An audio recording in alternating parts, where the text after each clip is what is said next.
त्यांचं नाव येईलच, मीडियाला सुद्धा माहिती आहे. हा सातारा जिल्ह्यामधून फोन आलाय, मला जीवे मारण्याची धमकी दिली गेली. तू तुझं घरचं बघ, तू तुझं घरचं बघ, या भानगडीत पडू नको. तुझ्या मागं पुत्र नाही. अरे माझ्या मागं पुत्र नाही, कुणाच्या मागं पुत्र आहे ते समाज ठरवेल ना. त्यामुळे जीवे मारण्याच्या धमक्या ह्या नित्याच्याच आहेत.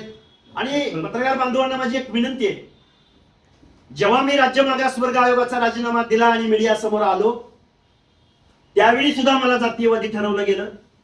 जेव्हा मी छगनराव भुजबळांना टार्गेट करून ओबीसी बांधवांवरती हल्ले झाले मराठवाड्यामध्ये, ओबीसींची घरं जाळली गेली, ओबीसींची दुकानं जाळली गेली, नाभिक बांधव असेल, धनगर बांधव असेल, प्रत्येक ओबीसी बांधव जो जो ओबीसीच्या बाजूने बोलत राहिला, तेव्हा तेव्हा त्या ओबीसीवरती हल्ले झाले. त्यावेळी लक्ष्मण हाके पुढे आला. त्यावेळीही लक्ष्मण हाके जातीवादी होता. लक्ष्मण हाके उपोषणाला बसला, त्यावेळीही लक्ष्मण हाके जातीवादी होता. लक्ष्मण हाकेने भुजबळांचं समर्थन केलं, त्यावेळी लक्ष्मण हाके जातीवादी होता. लक्ष्मण हाकेनं कुठेही स्वर्गीय संतोष देशमुखांच्या हत्येचं समर्थन केलं नाही, कुठेही आरोपींचं समर्थन केलं नाही.